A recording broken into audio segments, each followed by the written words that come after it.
Good morning, everyone. Today we're checking out a brand new video from the Goji Center of seeing the top 10 most brutal ways to die in Jurassic World Rebirth. Let's hop in and see what these guys figured out. Today on Koji Center, we travel back to the Jurassic universe to a new island introduced to us in the latest outing, Jurassic World Rebirth.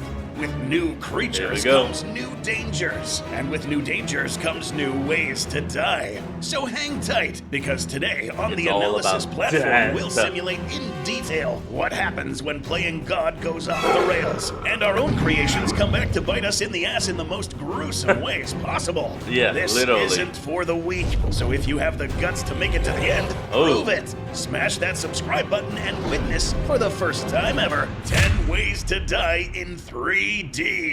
It only gets messier from here. Meet today's test subject. You may have seen him before in a previous video involving a couple angry apes. Thankfully, the drugs wore off from last time and he's ready to go on his next adventure. Unfortunately, YouTube has become a bit soft, so we'll be switching to hologram mode every now and then for the really nasty parts. Willow here, a new volunteer and channel member of Goji Center, will manually switch on and off between modes. Without further ado, let's get started with our first simulation. Number 1, Dark Agony.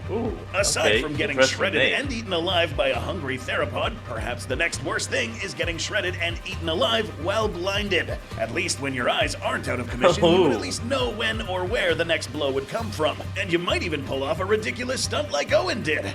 No, just kidding. In all likelihood, especially if you're by yourself confronted by InGen's Dilophosaurus, the lights would go off for you a lot faster and at range. Thankfully for Miss Delgado, the Dilo wasn't already all that hungry anymore and likely didn't want to deal with a big T-Rex afterwards, lest she'd share the same fate as Nedry and his fellow spy Dodgson. So what happened to these folks? And what would have happened to Teresa had the Dilo felt extra bold with hunger? Riot is a big fella. However, if the Dilo manages to aim at his eyes with the dark spitting venom, the burning sensation would make it difficult to see and run away. This is just the type of weapon that neutralizes something known as a fight or flight response, especially against large prey that in this case could have fought back. Riot will no longer be able to fight back effectively, nor will he be able to flee without tripping or running into something, making the Dilophosaurus effectively eat at its leisure. And here's where the agony begins. Dilophosaurus would probably start taking bites out of the softer areas like the back of the limbs, stomach, and groin, consuming them while the prey is still alive. This is very similar to how some canines and hyenas kill prey taller and larger than themselves. Number 2, Duo of Death. Something interesting that many sharp-eyed observers noticed in the raptors of St. Hubert was the fact that the raptors were always in pairs. Seen in both the deleted scenes as well as in the actual movie, our best guess is that they may not be forming as large of packs as the other islands as a way to be more spread out, and targeting smaller prey to avoid competing with the larger carnivores and escape more notice from their mutant cousins. On one hand, that means fewer big packs to worry about, and on the other, it actually means you're pretty much guaranteed to get jumped by at least 2 velociraptors at the same time. Riot's clone number 2 will be dropped in a room with 2 of these raptors. Knocked to the ground, the claws would be gouged into the flesh to pin the test subject onto the ground. Here we go. Against a human who would most definitely try to swing back, the velociraptors would incapacitate the prey by targeting the easy-to-bite body parts, such as the arms, and shred through the thicker blood vessels. There it goes. Now, the following may seem like a very morbid piece of advice, but if anyone does ever find themselves in a situation like this, the best thing to do, and to cut the torturous process short, best give them the chance to bite the body part that will help end it sooner for you. So literally, just make sure they, if they bite you, give them your head. 3, Clean Cut. One of the most interesting and distinct cameos in Jurassic World Rebirth was that. That's a Dunkleosaurus. I'm not sure if I'm pronouncing that right, but this thing doesn't have teeth, by the way.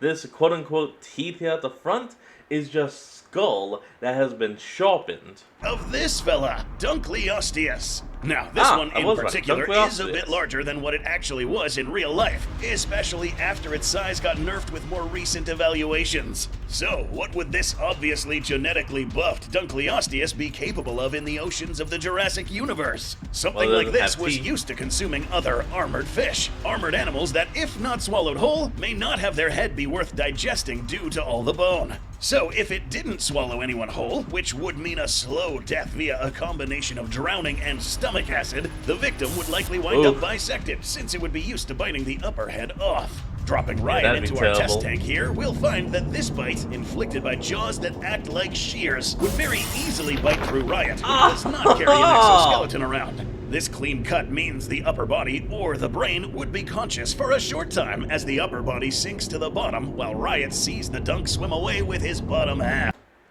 God, that'd be brutal. Oh, damn it. This traumatizing image will become more blurry and darker very quickly, and that's the best case scenario. Otherwise, the last remaining seconds would involve enduring smaller reef sharks and carnivorous fish pecking at the conscious remains. Number 4, land and strip. On this island, as a wise man once said, there is no such thing as safe, much less on an island full of mutants. One of these mutants was the result of InGen striving for vertical superiority in an attempt to create a creature that excels at both land and air. These new mutant hybrids were their latest product. Mutadons, measuring at around 16 feet in length and weighing at around 500 pounds. These creatures are heavier than a majority of the other flying animals, and quite frankly a bit too heavy to fly with these proportions, but we got what we got. The very first victim seen in the movie to fall prey to the Mutadons was none other than a Velociraptor, and was able to make quick work of it. We learned two things here, and would have learned more had half the screen not been covered by someone taking a piss. In this case, the Mutadon decided to attack from above with an ambush, leveraging that weight in conjunction with speed to land a blow that knocked the Velociraptor flat on its tail. Secondly, the Mutadon relied mostly on its beak and strong neck muscles to repeatedly slam the raptor on the floor, culminating the attack with a shredding bite. Our Riot clone may not even make it that long with a pulse. The hybrid mutant would dive feet first onto the back or chest of the victim, either paralyzing the spine that very instant or worse, sliding its sharp talons down the unprotected torso. With his chest cavity exposed, the Mutadon could continue slamming the body if Riot had any fight left in him. But more likely than not, the paralysis caused by the initial blow would let the Mutadon begin tearing into what for the mutant was a very easy kill. Number 5, Blood Bash. Ember, the name given to the T-Rex with the chunk in Jurassic World Rebirth, was absolutely no pushover. Seemingly lazy at times and chasing the Delgados with no hurry. Today, Ember will actually be hungry and will find it worth their while to chase Riot down a makeshift river we made. Let's see what would have happened in the movie had the T-Rex actually tried a little harder to fish out Ruben Delgado. We are all no strangers to the formidable bite force of T-Rex. Now, if you're new here and watching this just for fun, welcome! We'll have you know that a T-Rex of this size with a bite force of at least 8,000 pounds per square inch concentrated on these 12-inch teeth from root to tip would instantly pop someone like a grape. In the water, and in this particular fashion, things might be a bit more messy for Riot. If the river is shallow enough, Riot might end up getting pushed downwards as the T-Rex was lunging at the victim. Anything sticking out of the T-Rex mouth would likely be pressed violently as it bashed against any stones. The water would be colored red, polluted by floating organs, fecal matter, bile, and bone. Upset that you can't see the full color spectrum here? Yeah, we are too. Blame the community guidelines, but don't worry, we have an alternative. Here at Goji HQ, we constantly try to improve the quality of our visuals for the betterment of your education and entertainment. This doesn't come without a cost. Making these videos is expensive, and we can't afford to get demonetized whenever these whack guideline moderators get a whiff of our next 10 Ways to Die videos. So if you do want to see the full colored gory mess, hit join, or find the link in the description, or scan this. This will give you full access to the uncensored version, as well as other fun channel perks. Live streams with the Goji Center team, members exclusive art contests, updates, and even a chance to be in our videos like Willow here. All funds collected here get reinvested right back into the channel. Alright, enough with that. Let's get back to the carnage. Number 6, drowned and quartered. Ooh, One of the most this must popular be about additions to the Spinosaurus roster of the new Mosasaurus. creatures in Rebirth was the Spinosaurus. Returning in both quality and quantity, these Spinosaurus displayed Oh yeah, 4 of them. coordination, mutualism with other species, That was and only 3. locomotive prowess. Now, considering how they are almost always in a group and seem to consider humans priority targets, either as food or potential threat, it's quite possible you would wind up getting attacked by multiple ones at Holy the damn, same that's time. close. There are many possible scenarios, but you know we're here to pick the most gnarly. As clone number 6 floats in our tank, the first Spino will snap its jaws shut on its bottom half of the body. Although the Perfectly Spinosaurus timed. does not have the same biting force of a T-Rex, this bite is still strong enough to shatter limbs. Following the action and not wanting to miss Yeah, out there on a goes few the bone. calories, the second Spino swims by to bite on the still living test subject's upper torso, smashing the skull beneath its cone-shaped teeth. This tearing motion leaves the surrounding water red with chunks of flesh floating down to the tank floor. There Number goes the 7, brains. pulverized.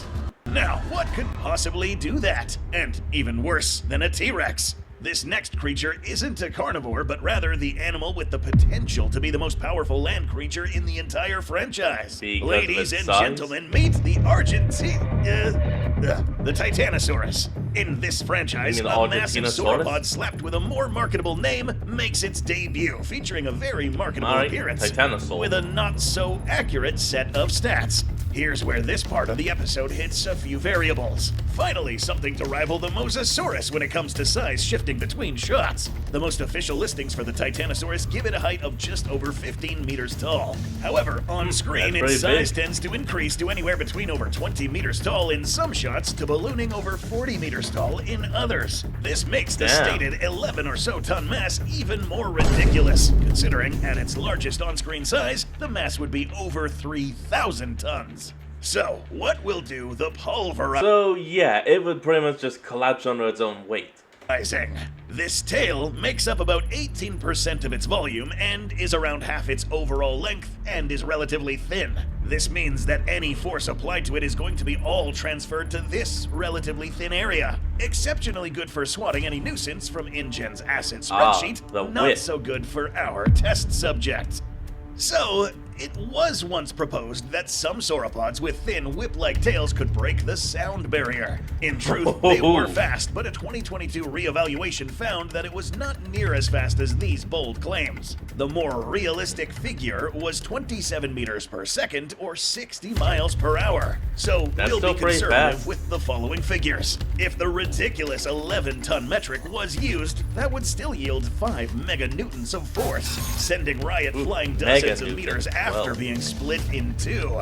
But this kaiju-sized Oh. Titano... Now, granted, we are taking this 3,000-ton Titano visual literally. This produces around 1.565 giganewtons of impact force in optimal circumstances. cut. No real point to bore you with the calculations, because Homeboy is getting sprayed all over the facility floor.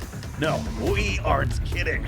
Something with that much force concentrated on this whip would send so much force ripping through a body that it would exceed the structural strength of all their joints down to the fingers and toes. In other words, you would actually explode. Too extreme? Jeez. Consider how much force a chomping T-Rex has in just a few hundred kilos of its jaw muscles versus an entire tail of a Titanosaur. Number 8, down the gullet.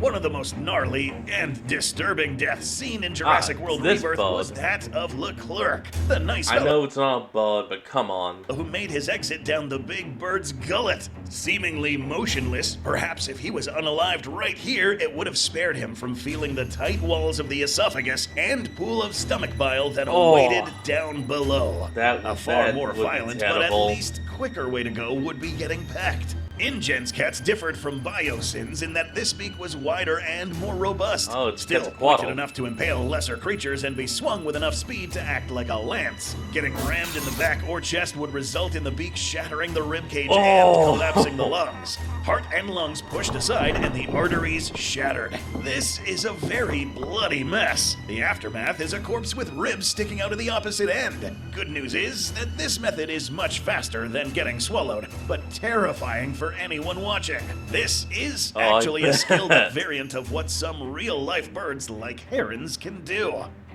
Number 9, Tooth Grinder. Another well-received marine creature in the latest outing was Mosasaurus, one who, apart from being the victim of ridiculous size shifting between movies, gave us exquisite kills and sequences in previous movies. In Rebirth, at least, the creators of this film committed to giving this one a massive size upgrade. Measuring up to 100 feet in length, this creature is, according to official estimates, the largest marine predator in the Jurassic universe that we know of so far. Now, given the sheer size of this thing, and if it were to try and eat a human, the victim would have a decent chance of missing most of the jaws and getting swallowed whole. But that's just the first row of teeth. Mosasaurs, like some other closest relatives like snakes, have extra teeth on the pterygoid bone. These were specifically for helping further shred and grip prey when it went down the hatch. So, if someone, Ryan Clone number 9, was fortunate enough to avoid getting crushed instantly by the jaws, he would basically be sent through the shredder on the way down, sliced up and ripped into as the muscles in the jaw would repeatedly stab and grind them against these teeth. The pain. Ryan is a pretty tough fella, so what if he survives this? Anyone who survives would be pushed into the stomach while also bleeding heavily, with acid pouring into the wounds. Blood loss, asphyxiation, drowning, whichever comes first.